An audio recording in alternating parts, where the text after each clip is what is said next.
Bueno, me verán creo que por primera vez, de manera inédita en Zona Los Motivos. Dice Perico que no estoy vestida al caso, pero me encantó la propuesta, así que vamos con mate, con termo y con Axel. ¿Cómo estás? Bien. Acá en Rosario, así que muy contento. Hacía rato que estábamos planeando una visita. ¿Cuánto hacía que no venías a Rosario? No, vine en funciones de ministro alguna vez. Creo que anduve por el Monumento a la Bandera, esas cosas, pero no es venir a Rosario. Esos viajes de ministros son una especie de como extraterrestre que te dejan, te sacan, como que estás y no estás. Puedes estar en cualquier lado. Es una cinta transportadora. Así que venir a Rosario y antes de la función pública. Yo venía bastante, de hecho presenté en esta librería un libro, mi primer libro, que eso debe ser en el 2005. Después vine a algunos congresos, acá estoy con algún compañero de aquella época también, que Congreso de Economía, a presentar algún artículo en la Universidad de Rosario. Así que sí, esas fueron las últimas veces. Sos súper joven, y después pero acompañé a mi mujer a un congreso acá de literatura, hace no tanto, será 2000. ¿Acá en Humanidades? 10, sí, en Humanidades. Sí.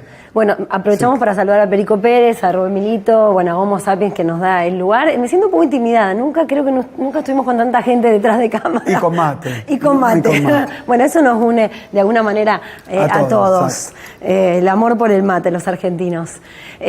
Axel, ¿cómo es hablar de economía en el día a día? No digo en esta tipo cápsula espacial que vos recién mencionabas, cuando venías acá, allá y tal vez dabas un discurso o tal vez tenías encuentros, reuniones que tienen que ver con la economía de un país, sino en ese diálogo del día a día. ¿Con qué te encontrás? ¿Cómo hablás?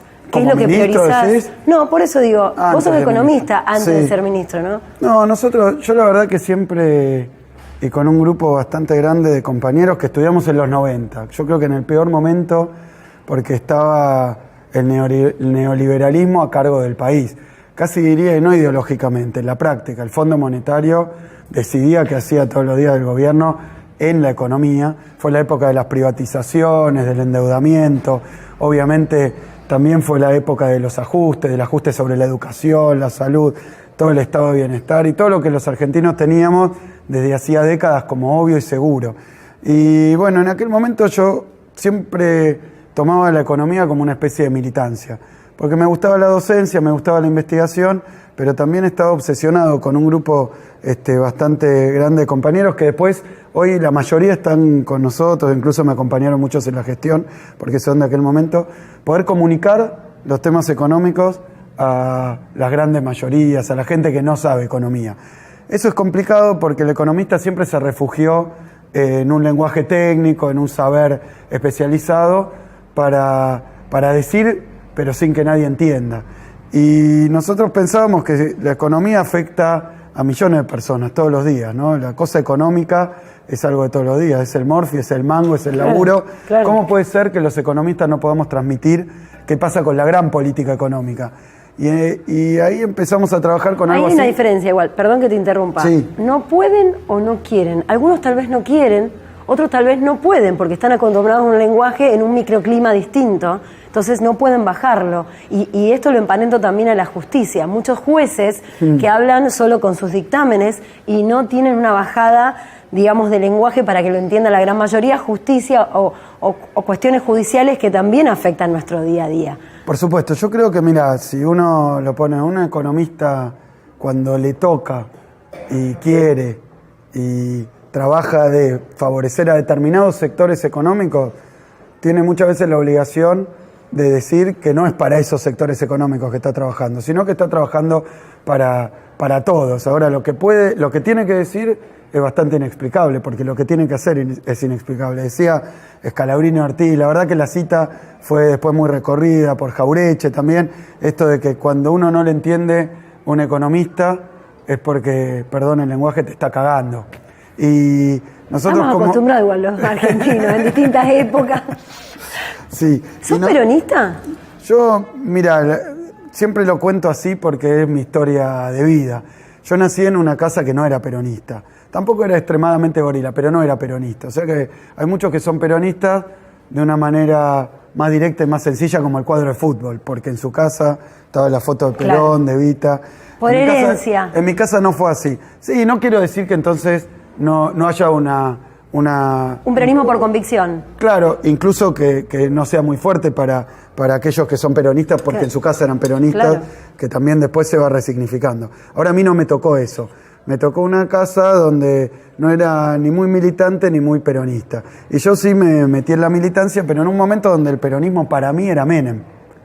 Porque cuando yo empecé a militar, básicamente en la universidad ya estaba el menemismo, y yo me oponía a esas políticas y eran los... Entonces el peronismo no me atraía. Y nunca fui gorila, y siempre fui muy estudioso de la historia económica argentina, y siempre le reconocí al peronismo haber incluido en la política a, grandes sectores, los sectores de los trabajadores. Trabajadores y mujeres. Claro, mujeres, las clases medias urbanas también, profesionales, de haber llevado la universidad a sectores que antes no habían podido acceder a la universidad.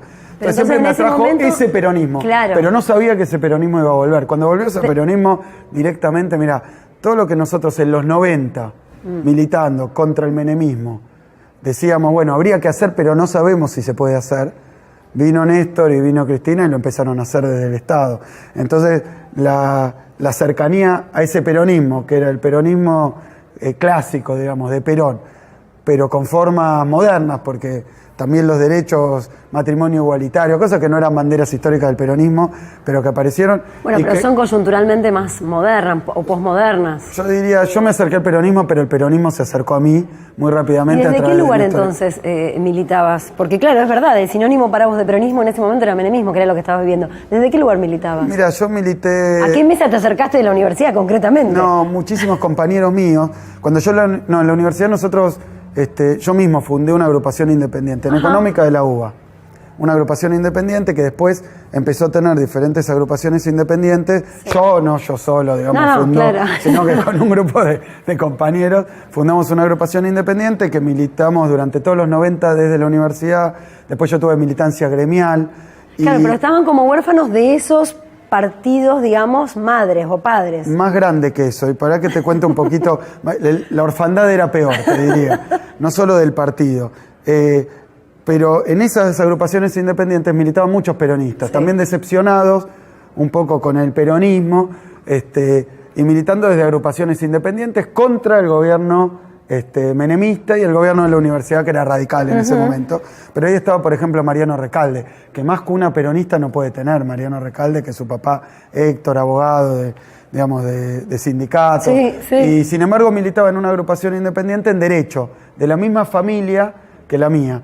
Y entonces no fue acercarse al peronismo, fue que después, naturalmente, cuando terminaron los 90 y en 2001 nos encontró en las calles, y después vino Néstor Kirchner, y ellos también, a muchos que venían del peronismo, tal vez menos que a unos que no veníamos del peronismo, les costó un poco identificar a Néstor, que no lo conocíamos, como venir a refundar la Argentina, pero también el peronismo. Claro. Lo que nosotros entendemos hoy que es el kirchnerismo, que es, por decirlo con un lenguaje clásico, una especie de fase superior de ese peronismo que venía por todo ese proceso histórico que atravesó. Pero lo que te digo de orfandad es que nosotros en los 90 no solo no militábamos en un partido, sino que no creíamos mucho en el Estado. No creíamos mucho en el Estado porque el Estado había sido liberal desde el golpe de Estado del 76.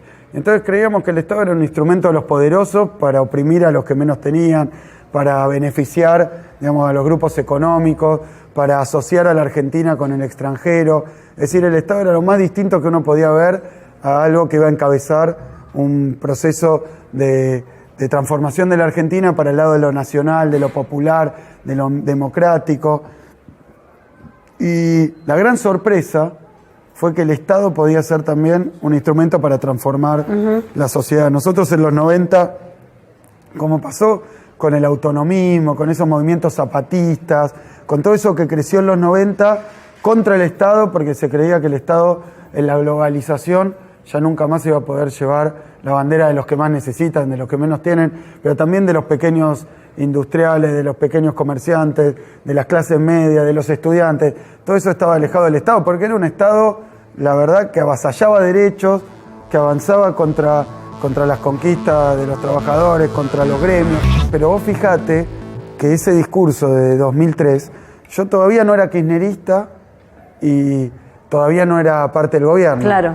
Formaba parte todavía de ese esa gran masa de agrupaciones independientes que su gran mayoría terminó en el kirchnerismo. Que tenías en claro que no estabas de acuerdo con lo que estaba pasando, básicamente. Claro, pero cuando asume Néstor, que yo prácticamente... ¿Vos lo conociste? Eso te iba a preguntar. ¿Vos conociste personalmente a él? ¿Cómo no. ¿Te lo presentaron? ¿Cómo fue el Te cuento algo más. Cuando yo veo el discurso de Néstor del 25 de mayo de 2003, un discurso que yo siempre mando a escuchar de nuevo, porque es un discurso, ¿te acordás? Hay algunas frases que quedaron. Vengo a prometerles un sueño. Sí.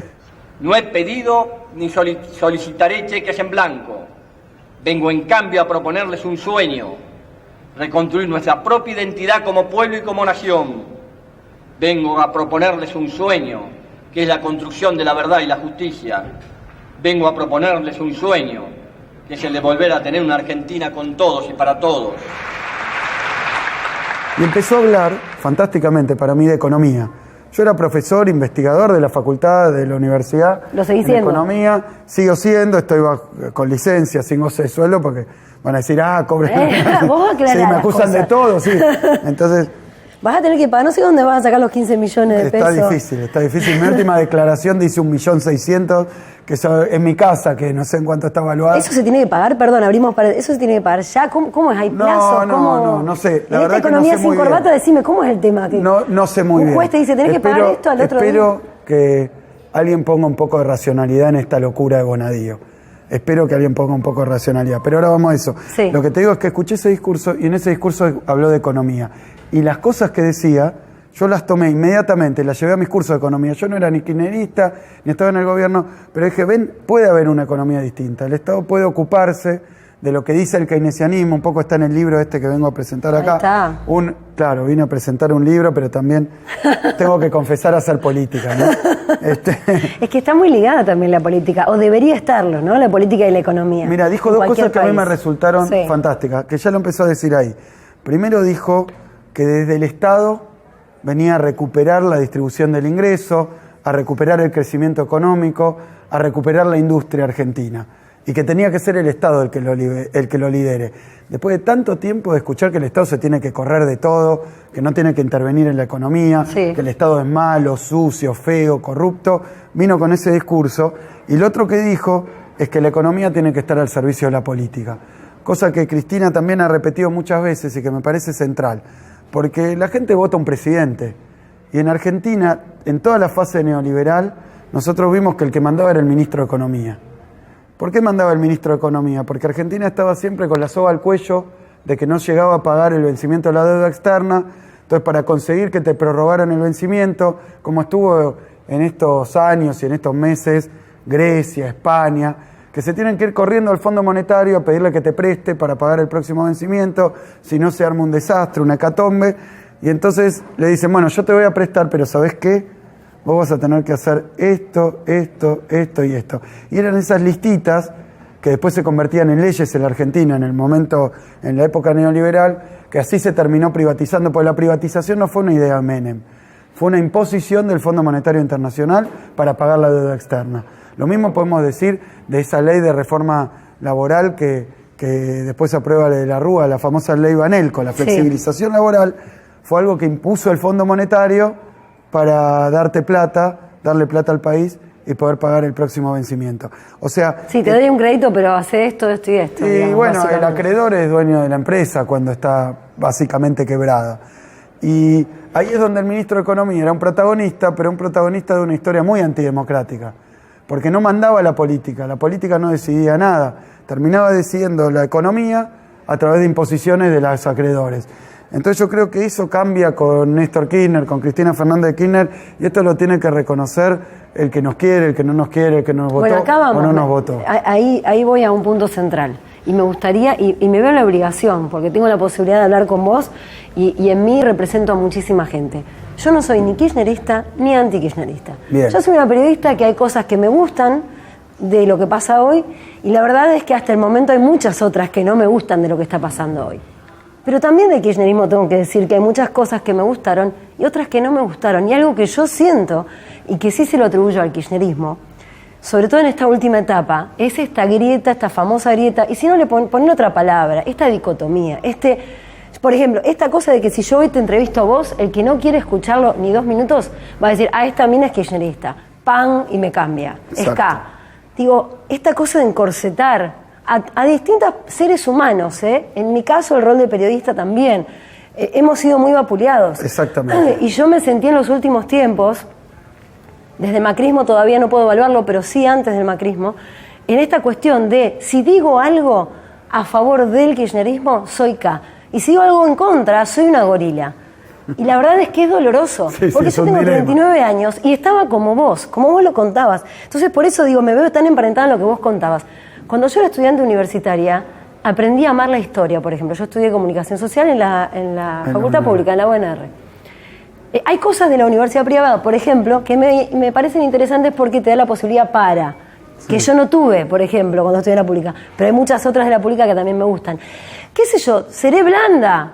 A lo mejor, puede ser. ¿Seré un mate cocido? Puede ser. Pero también soy parte de una gran mayoría que opina como yo. Que hay cosas que nos han gustado, hay cosas que no.